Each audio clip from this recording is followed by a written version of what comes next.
एक नारा है सबका विकास, सबका विश्वास, सबका साथ, सबका विश्वास। नारा है सबका साथ, सबका विकास। अध्यक्ष महोदय, मैं सदन में नहीं था, लेकिन मुझे लगा कि यहां पर कुछ सरकार जवाब देने से भाग रही है। हम जितने भी विपक्ष के लोग हैं, हम सब जाति जनगणना चाहते हैं।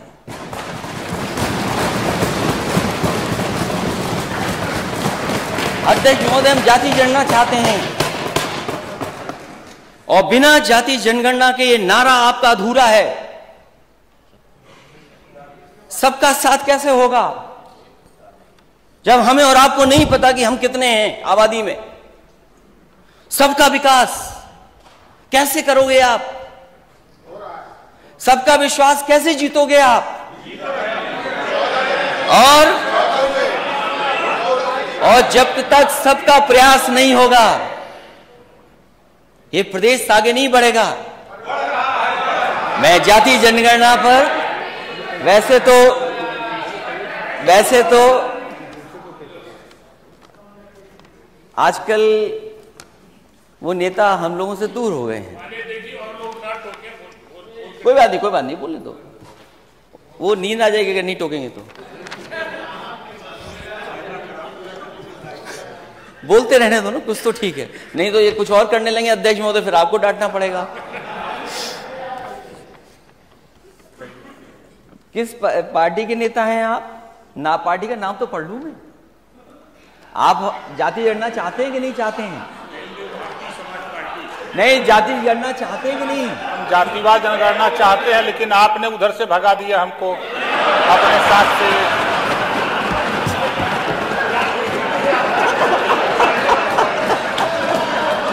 अच्छा, नहीं, चलिए, वो बात हमारी आपकी हो जाएगी, बात की बात है। लेकिन ये बताइए, क्या आप जाति जनगणना चाहते हैं? 100% चाहते हैं। अरे कितने अच्छे लग रहे हो, मंत्री बने हुए। किसी मंत्री के लिए गए थे वहां?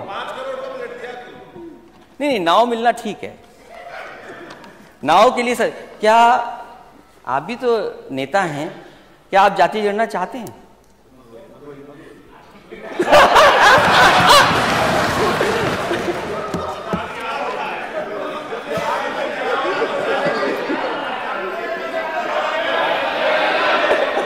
आपस में बात नहीं करें, मेरे से माने नेता, मेरे कौन से बोल करेंगे? आप लोग आपस में बात करेंगे तो फिर मेरा है बैठना मुश्किल है। बैठिए माननीय मंत्री जी, मेरे से बात करें।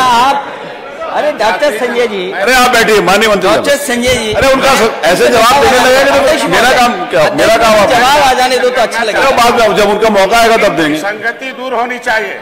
जो लोगों ने विसंगति पैदा कर रखी है कि हमें लटका रखा है, न हम पिछड़े में हैं, न अनुसूचित में हैं, जब इनके पावर नहीं है। आप बैठिए माननीय मंत्री जी, आप बैठिए, आप बैठिए। अरे कहाँ उनके चक्कर में फंस रहे हैं? बैठिए, अरे बैठिए,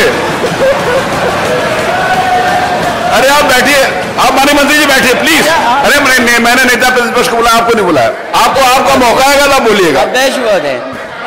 अरे बैठिए मंत्री जी। अध्यक्ष महोदय, मैं जानता हूं वो समर्थन कर रहे हैं दिल से, वो साथ हो सकते हैं, लेकिन दिल से हम लोगों के साथ ही हैं। दिल पे क्या गुजर रही है वो बेहतर समझते हैं। और क्योंकि हम दोनों इंजीनियर हैं, तो इंजीनियर बात को अच्छी तरह समझते हैं। मुझे लगता है अपना दल भी यही चाहता है। अरे फिर आप खड़े हो गए। बैठिए माननीय मंत्री जी, बैठिए, जब आपका मौका आएगा तब बैठिए। नहीं, अध्यक्ष महोदय, ये बात तो अरे आप देखिए, आप बोल रहे हो, कोई बीच में ना खड़ा, ये मेरी जिम्मेवारी है। ठीक है, लेकिन मैं अपने लिए समर्थन तो जुटा सकता हूँ। नहीं, आप बाद में जुटाइएगा अपनी बात में।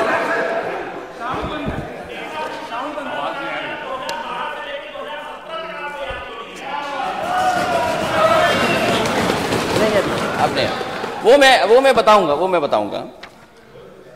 और कोई दल बचा है? हमारे साथी सहयोगी दल आरएलडी, हम और आप तो एक ही हैं। नहीं, कांग्रेस ने तो किया ही नहीं। वो जो माननीय आशीष जी ने जो सवाल पूछा उसमें मैं बोलूंगा। हमारी पार्टी की माननीय सदस्य हैं और उनका एक अपना दल है, उनकी माताजी राष्ट्रीय अध्यक्ष हैं, और जाति जनगणना पे मैं समझता हूं आप भी सहमत हैं। वो दोनों तो एक ही है ना, अलग हैं। अच्छा बैठे।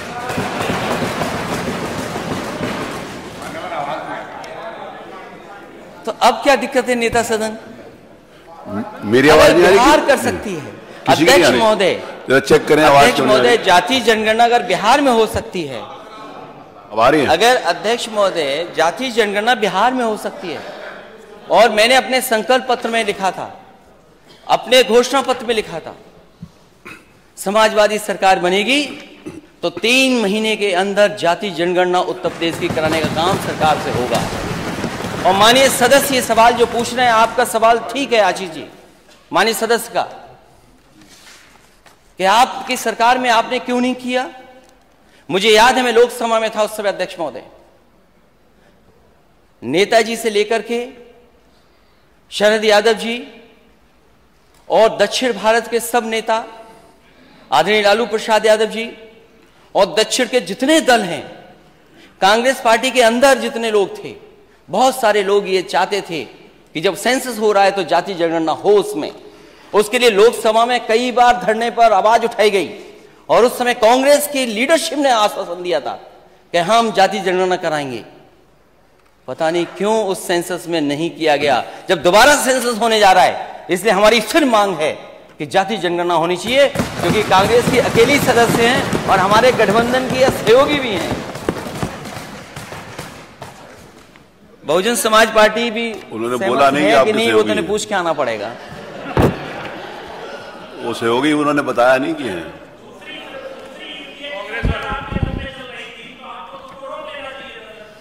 उन्होंने आश्वासन दिया था प्रधानमंत्री, अरे आपस में बातचीत, सभी लोगों ने, कांग्रेस के वरिष्ठ नेताओं ने आश्वासन दिया था, हमने आश्वासन में भरोसा कर लिया। इसलिए समाजवादी पार्टी इस पक्ष में है और बहुत सारे दल इस पक्ष में है, और उत्तर प्रदेश की जनता चाहती है कि जाति जनगणना हो। आखिरकार सरकार पीछे क्यों हट रही है? और अगर आप जाति जनगणना के खिलाफ हैं तो आउटसोर्स व्यवस्था के खिलाफ क्यों नहीं है? आप प्राइवेटाइजेशन के खिलाफ क्यों नहीं है? अगर आप आउटसोर्स के खिलाफ नहीं हैं, आप प्राइवेटाइजेशन के खिलाफ नहीं हैं, तो आखिरकार आप जाति जनगणना के खिलाफ क्यों हैं?